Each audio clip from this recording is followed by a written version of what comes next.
So when it come down to Kickoff, you guys, you can only purchase certain things. So they have a store, and you can only purchase certain things within that store. It's basically just ebooks and memberships. Basically, stop thinking of Kickoff as I need to purchase something or I'm trying to really get something. Think of Kickoff as I need a company to report to the credit bureaus that I'm paying on time, so that other companies will want to deal with me and give me a credit card, because that's all it is, you guys.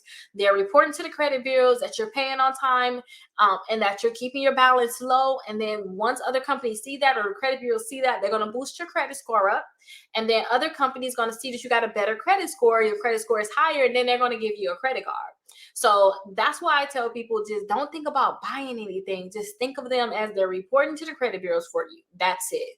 Because you can't really buy anything special. All you're doing is buying ebooks, really, and buying their membership so that they can report every month to the credit bureaus. But that's it. Like, you're not really buying like, oh, I'm gonna buy a scooter or might. No, it's not that type of party. Like with Kickoff, think of Kickoff as a reporting to the credit bureaus. Now, something that did come to my attention is that somebody put that they're paying $20 per month to Kickoff, and they're reporting a $2,500 credit card.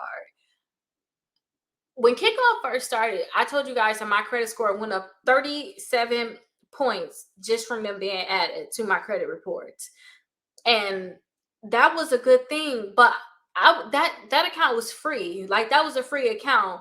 I don't like the thought of paying $20 per month, because that money is going to add up.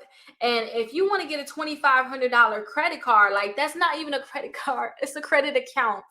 Like, if you guys really want to get accounts like that, get you a secure credit card, pay money on a secure credit card, and let it graduate. Like Discover can go to a $2,500 secure. Put $1,000 deposit down and do right by them.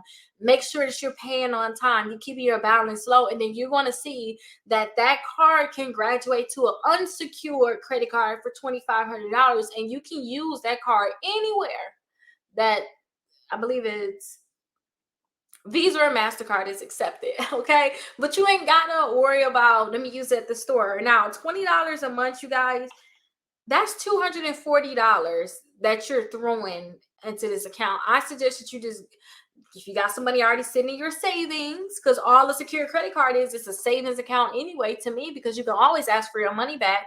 But get you a Discover credit card, and you can get that $2,500 account too. But if you just have their small basic one, like the one I have, I think it's like $2 per month. Soon as that's over with, you guys, I'm not paying anymore for that. I'm not paying anymore for that. I'm not going to a higher amount. They report a $500 account to my credit reports, and that's it. But just get the secure one, okay? If you got the smaller one, just let them report to the credit bureaus. Don't think too hard. Do not think too hard. All you want them to do is report to the credit bureaus. You ain't trying to buy nothing from them like that. You ain't trying to do none of that. You want to just figure out what you got to do so that they can report to credit bureaus that you're paying on time. That's all that account is.